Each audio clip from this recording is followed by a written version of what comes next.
going on, everyone? Let's talk about the Jake Fisher information that was relayed in regards to the Lakers and the Utah Jazz. Let's dive into it. From my understanding, Utah would be open to various amounts of structures of salaries that meet Russell Westbrook's salary coming back, so long as they get those 2 picks. Again, haven't heard the Lakers have been willing to put those 2 picks on board. I have heard, I don't know if this has been offered, but there has at least been some type of flirtation or internal meeting on the Lakers side of putting a pick swap into the deal as well. So it's a little more than a first. Doesn't sound like it's enough, though, from Utah's side of things.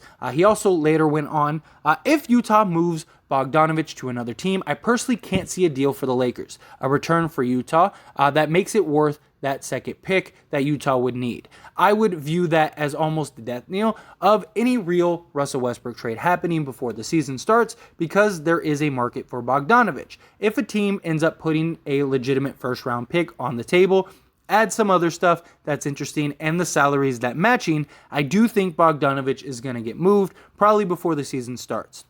That's what a GM I texted exit with today. That was the timeline he gave me on his read of it. And I mean, Toronto has been a pretty consistently mentioned there. The Pelicans, I've heard as well, are a team that's been on him.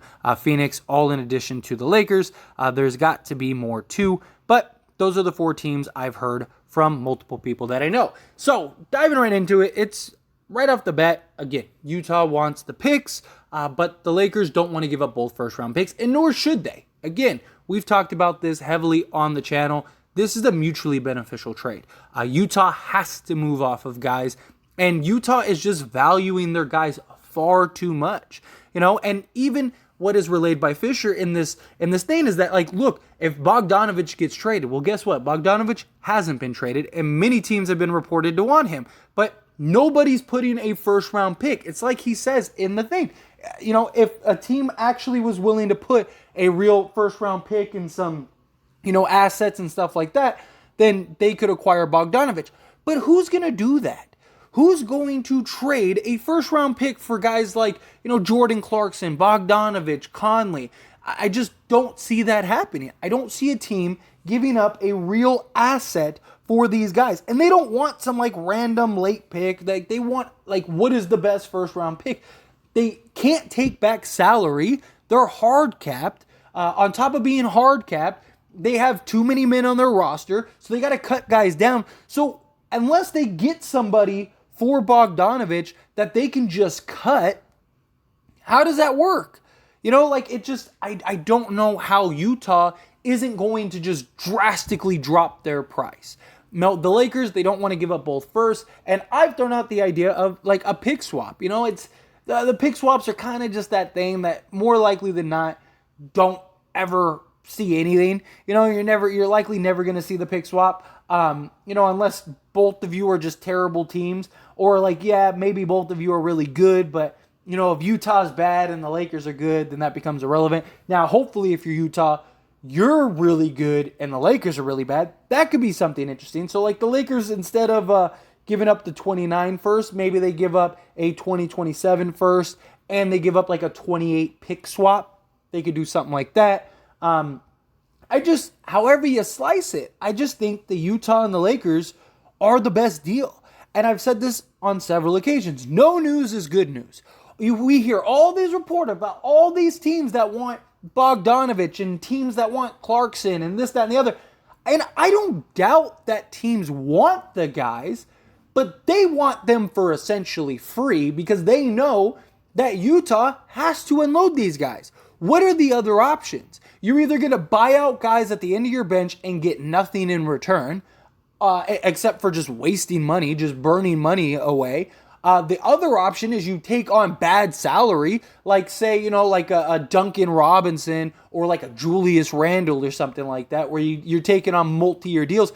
But again, that makes no sense for the Utah Jazz, because if you're the Jazz, you're a rebuilding team that's trying to start from scratch, and you got some really solid young guys. So you're just trying to recoup assets, figure out which of these young guys are really good, and then keep those, and then you only need to hit on a couple draft picks, and you're probably as good as you were previously. You could have a real turnaround within the next, several years, rather easily if this hits right. But the other options is to move the young guys, but why?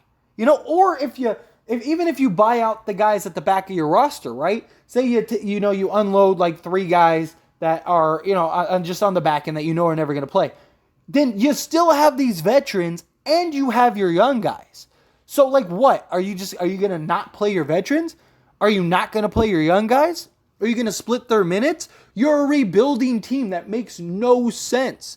And yes, Danny Ainge is riding this all-time high right now because, he's fleeced everybody. He's gotten like 30 picks from the Minnesota Timberwolves. And just because the Timberwolves were dumb enough to do a deal like that doesn't mean anyone else is. Doesn't mean that's anything crazy. I mean, the Cavs deal was worse than what the Knicks were willing to offer. Like, they didn't fleece the Cavs. The Cavs gave up nothing. They gave up Colin Sexton, who they didn't want to keep, and Lauri Markkanen, who became irrelevant. Like, they didn't care about those guys. They didn't need those guys. And the picks, the Cavs don't care about those picks. The Cavs are probably the best young team in the league now. Like, they're going to be really good for the next 10 years, or at least 5 to 7. So, like, if you're the Cavs, you don't care. But Utah's on this like, oh, we're getting all these picks and all these teams are well. Yes, but even at the end of the day, that's Donovan Mitchell and Rudy Gobert. That's not these role guys. One is 33 and Bogdanovich. Clarkson is he can be a solid scorer, but he's terribly efficient. He shoots like 31% from 3 and 42% from the field. Why would a team want to give up a first for something like that? He's on a reasonable contract. A team might give up a first if you could unload. Like I said, Miami would probably give up Duncan Robinson for Conley and Bogdanovich and maybe throw in a first just to get off of just to get off Duncan Robinson's contract. You clear some cap space and Bogdanovich, and then you got Jordan Clarkson, who's on a reasonable deal, and maybe you could just kind of let him go the following year if you want. Like, I could see something like that, but why would Utah do that? That makes no sense for the Jazz. Now, Vanderbilt and Beasley, absolutely. I could see both of these guys legitly getting a first. I could see that, no questions asked. I could see a team saying, hey, we're going to have like a late first round pick. So who are we going to draft that is going to be better than Vanderbilt or better than Beasley? At least these are known commodities. So I think that these two guys could definitely fetch a first. But who's legitimately giving up a first for Bogdanovich without having them give up salary? Like the Jazz, look at it like this. If you're somebody that thinks like there's no way, okay. If you're a team and Utah comes to you, Utah wants a first. Let's say you're willing to give up that first. Let's say you're like, you know what? I will give up a first for Bogdanovich. Okay, well, now you need to match salaries. And on top of that, it can't be somebody that the Jazz have to keep, that they can't unload. So wait a minute. You don't want to take this guy's salary, but you want a first round pick. And you want to give us Bogdanovich, who's 33 years old and on an expiring contract, and could just walk and leave us next year. But you don't want to take this guy's salary, or you want, these two young guys over here to match this to clear it, so that way you can waive these guys or buy them out. Like the pool is so limited for who could trade with the Utah Jazz, because the Jazz can't do like, let's just say a Bogdanovich for Duncan Robinson swap. One, they're over the cap, again, because they're hard cap from the Cavs trade. Secondly, they'd have to trade Duncan Robinson now. So who's going to take Duncan Robinson? You get what I'm saying? Like, no matter how you slice it, they are in a tough position. Like, they have to figure out who can trade for this guy, who's going to give up an asset for this guy, and who's going to get a player that we don't like, is either an expiring contract or a trade exception or something silly like that. Like, I just don't see, it's too many things that have to correspond in order for Utah to get a deal done. I just don't see it. Or you go to the Lakers and you say, hey, we'll give you these guys. You give us a first, you give us a pick swap. There you go. The only reason the Lakers want to keep a first is because very likely they're going to take on Clarkson or Conley. And if they take on Clarkson or Conley, they want that first to move off of that guy. So if you take Clarkson, you want that first, so next year you could go and move off of him. Or Conley, like the Spurs. The Spurs were willing to take on Russell Westbrook's contract for a first. Well, you go to them and you say, hey, Mike Conley, only like half of Mike Conley's contract is guaranteed. So you were going to buy out $47 million. Conley, you only have to buy out like $15 million. And here's a first for your compensation. And now the Lakers could go sign Kyrie or whoever else they think they're going to sign this upcoming offseason.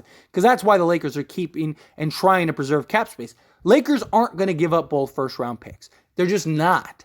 Because they want that pick to move off of guys if they need to, if a Kyrie or, somebody else comes along. So no matter what, the Lakers it's not going to happen. But I just think at some point, Utah's going to cave. Like at some point, Utah's going to say, like, no, we're not. It's like, we gotta unload these guys, and like, that's the thing. Otherwise, what, you're just buying guys out just to buy guys out? But then why? Why, when you could get a legit asset for those guys? Like, why are you just going to burn money? And not just that, you still have those veterans. You just not going to pay them? Or, not going to play them? Like, they're just going to sit at the end of the bench? Or you're going to play them like 10 minutes? Or are you going to do that to your young guys? You're a rebuilding team. It makes no sense. Again, however you shake it, I just don't see this being a reality. I just think the Lakers are the best option for the Jazz. They just, again, are on that high. You got Danny Ainge, he believes because of the Gobert trade and the Mitchell trade and all of that stuff, he just thinks that he can't lose right now. But he's got to come back to reality at some point. Anyways, as always, this is a discussion, so I want to hear from you. Let me know your thoughts and opinions down in the comment section below. Do you agree with me? Disagree with me? However you feel about it. I'd love to hear your thoughts and opinions. That being said, hit that like button. Helps me out a lot. Lets me know you enjoy these types of videos, and I truly appreciate it. If you're not subscribed to the channel, hit that subscribe button, followed by the bell notification. Stay up to date with all things sports. Join this wonderful community and all of our discussions. I'll see you all in the next one. Thank you.